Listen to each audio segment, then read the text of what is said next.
নমস্কার বন্ধুরা, তোমাদের গোপিকা চ্যানেলে সবাইকে ওয়েলকাম। সবাই কেমন আছো বলো বন্ধুরা? আশা করি তোমরা সবাই খুব ভালো আছো, আমরাও খুব ভালো আছি। তো বন্ধুরা, আজকে তোমাদের সঙ্গে একটা নতুন রেসিপি শেয়ার করতে চলেছি। তা হচ্ছে অনুষ্ঠান বাড়ির মতো লাল শাকের রেসিপি। লাল শাক যে পুষ্টিগুণে ভরপুর সেটা কিন্তু আমরা সবাই কম বেশি জানি। লাল শাকে প্রচুর পরিমাণে আয়রন আছে, যা কিন্তু নিয়মিত খেলে আমাদের রক্তশূন্যতা দূর করে। এছাড়া অ্যান্টিঅক্সিডেন্ট বিভিন্ন ধরনের রোগ প্রতিরোধের ক্ষমতাতে সাহায্য করে। প্রচুর পরিমাণে ফাইবার থাকে লাল শাকে, সেজন্য আমাদের কোষ্ঠকাঠিন্য দূর করে। লাল শাক কালারফুল হওয়ার জন্য কিন্তু বাচ্চারা খেতে ভীষণই পছন্দ করে। এছাড়া লাল শাক কিন্তু মস্তিষ্ক গঠনের জন্য কিন্তু খুবই উপকারী একটা শাক। তো আজকে বানাতে চলেছি লাল শাক। কীভাবে বানাবো সেটাই তোমাদের সঙ্গে শেয়ার করব, তোমরা পুরো ভিডিওটা দেখতে থাকো। তো প্রথমে লাল শাকটা আমি নিয়ে ভালো করে বেছে নিয়েছি, কারণ এর ডাঁটাগুলো অনেক বড় বড় ছিল, যেগুলো পাতা পাতা থেকে আর গোড়ার কাছ থেকে আমি কেটে নিয়েছি। তো কেটে নিয়ে আমি একটা ঝুড়ির মধ্যে নিয়ে নিয়েছি। তারপর কিন্তু আমি ভালো করে আগে ধুয়ে নেব, ধুয়ে তারপরে লাল শাকটা কাটবো। লাল শাকটা কাটার পর আমি কিন্তু ধোবো না, ধুলে কিন্তু তাহলে ওর পুষ্টিগুণটাই নষ্ট হয়ে যাবে। তো সেজন্য পুষ্টিগুণটা বজায় রেখে আমাকে রান্নাটা করতে হবে, কারণ লাল শাকে প্রচুর পরিমাণে পুষ্টিগুণ আছে, সেটা আমি আগেই বলেছি।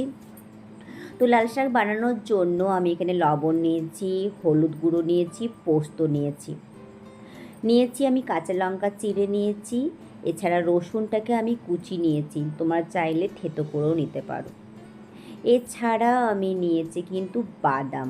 বাদাম আর পোস্ত দিয়ে রান্না করলে কিন্তু ভীষণই ভালো হবে। আমি বাদামটাকে খালি কড়াইয়ে নেড়ে ছাল ছাড়িয়ে নিয়েছি। কিছুটা বাদাম এরকম দুটুকরা করে রাখবো, আর কিছুটা একটু গুঁড়ো গুঁড়ো টাইপের করে নেবো। একটা শুকনো লঙ্কা রেখেছি ফোড়ন দেওয়ার জন্য, এছাড়া নিয়েছি কালো জিরা ফোড়নের জন্য।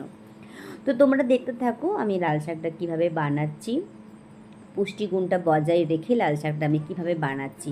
তো আমি কিন্তু এই লাল শাকটা বানাবো সর্ষের তেল দিয়ে। শাক সবসময় সর্ষের তেল দিয়ে বানালেই বেশি টেস্টি লাগে।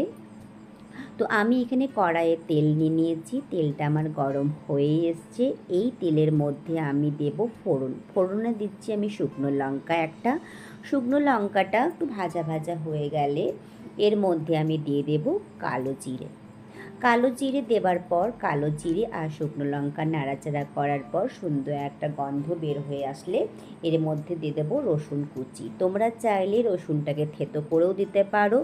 রসুনটাকে দেবার পর ভালো করে নাড়াচাড়া করতে হবে। রসুন কিন্তু তেলের মধ্যে দিলেই একটা সুন্দর গন্ধ বেরোয়, আমার তো ভীষণই ভালো লাগে এই গন্ধটা। রসুনটা গোল্ডেন ব্রাউন কালার হয়ে আসলে এর মধ্যে দিয়ে দেবো কাঁচা লঙ্কা চেরা দিয়ে একটু সামান্য নাড়াচাড়া করব। নাড়াচাড়া করার পর যে শাকটা আমি ধুয়ে কেটে রেখেছিলাম এই শাকটা এবারে মিশিয়ে দিয়ে ভালো করে নাড়াচাড়া করতে হবে। লাল শাকটা একটু নাড়াচাড়া করব। আমি কিন্তু এর মধ্যে কোনো এক্সট্রা জল মেশাবো না, শাকটার থেকেই জল বেরিয়ে এই জলেই রান্না হবে কিন্তু।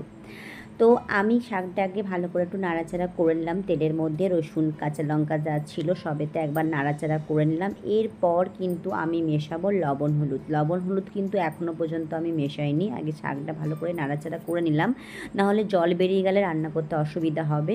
একটু ভাজা ভাজা হয়ে যাওয়ার পর আমি লবণ হলুদ একসঙ্গে মিশিয়ে দিলাম। লবণ হলুদ মিশিয়ে দেওয়ার পর ভালো করে নাড়াচাড়া করব। আর কিন্তু আমি গ্যাসের ফ্লেমটা কিন্তু একদমই লো রেখেছি, দেখছো তো নাড়াচাড়া করতে করতে আমার কেমন জল বেরিয়ে এসছে। তো সেজন্য প্রথমে আমি আগে লবণ দিইনি, আগে নাড়াচাড়া করে নিয়েছিলাম, তারপর লবণ হলুদ মিশিয়েছিলাম। দেখো জল বেরিয়ে এসছে, আর কিন্তু শাকটা কিন্তু দেখো ভাজা ভাজা হয়েই এসছে, নাড়তে নাড়তে দেখো ভাজা হয়ে যাচ্ছে। এর পেছনে আলাদা করে জল দেওয়ার কোনো দরকার নেই, ওই জলেই তোমার রান্না হয়ে যাবে। যদি কেউ চাও তো এক্সট্রা করে একটু জল মেশাতে পারো, কিন্তু বেশি সেদ্ধ হয়ে গেলে না শাকটা খেতে ভালো লাগবে না। তো ওই যে জলটা বেরোলো সেই জলে কিন্তু আমার রান্না দেখো হয়েই এসছে। আর নামাবার আগে আমি কিন্তু একটু বাদাম, বললাম না বাদাম দু রকমের করে রেখেছিলাম, একটা দুভাগ করে রেখেছিলাম আর একটু গুঁড়ো গুঁড়ো টাইপের করে নিয়েছিলাম, যা নামাবার আগে ওটা আমি গার্নিশিং করব বলে। তো আমি এখানে বাদাম দিয়ে নিলাম, বাদাম দিয়ে আরেকটু ভালো করে নাড়াচাড়া করে নিলাম। এতে বাদামটা কি হবে বলো তো, সেদ্ধ সেদ্ধ হয়ে যায়, বেশ খেতে ভালো লাগে, কয়েকটা সেদ্ধ হয়ে যাবে। আর যখন আমি গার্নিশিং করে দেব উপর থেকে যেটা মুখে লাগবে সেটাও খুব সুন্দর খেতে লাগবে, দু রকমের স্বাদ হবে। তো আমার কিন্তু শাক রান্নাটা দেখো হয়েই এসছে। নামাবার আগে কিন্তু আমি একটু পোস্ত দিয়ে নিলাম। পোস্ত দিয়ে ভালো করে আরেকবার নাড়াচাড়া করে নেব। পোস্ত আর বাদাম দিলে কিন্তু শাকের স্বাদটা কিন্তু আরও বেশি হয়ে যায়। তো আমার দেখো শাকটা হয়ে এসছে, জলটা প্রায় শুকিয়ে এসছে। জলটা যখন একদম শুকনো শুকনো হয়ে যাবে তখনই শাকটা নামিয়ে নেব। প্রায় হয়েই এসছে বলতে গেলে। আর জল জল থাকলে কিন্তু সে সময় নামাবে না, তখন কিন্তু সে শাকটা একদমই খেতে ভালো লাগবে না। জলটা যখনই একদম শুকিয়ে আসবে তখনই শাকটা নামাবে। তো দেখছো তো আমার পুরো জল শুকিয়ে গেছে, একদম শুকনো শুকনো হয়ে গেছে। এরপর কিন্তু আমি এটা একটা পাত্রে নামিয়ে নেব। বাকি সমস্ত কিছু লবণ ঠিক আছে, আমি টেস্ট করে দেখেছি। তো একটা পাত্রে নামিয়ে নিই। পাত্রে নামিয়ে আমি একটু উপর থেকে পোস্ত আর বাদামগুলো বললাম একটু ভাঙা ভাঙা করে নিয়েছিলাম, সে বাদামগুলো দিয়ে আমি একটু সাজিয়ে নিলাম। তো শাকটা কিন্তু দেখতে কিন্তু খুব সুন্দর হয়েছে। লাল শাক কিন্তু দেখতে কিন্তু খুবই সুন্দর। তো দেখতে সুন্দর হওয়ার জন্য, কালারফুল হওয়ার জন্য বাচ্চারা কিন্তু খুবই পছন্দ করে।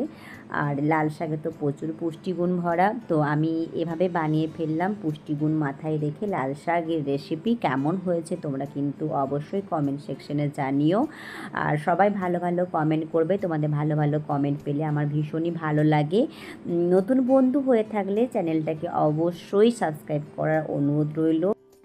সবাই ভিডিওটা পুরো দেখবে, কেউ স্কিপ করে যেও না। ভালো লাগলে কিন্তু লাইক কমেন্ট শেয়ার করতে একদমই ভুলো না। ভিডিওটা আমি এখানে শেষ করলাম। সবাই ভালো থেকো, টাটা।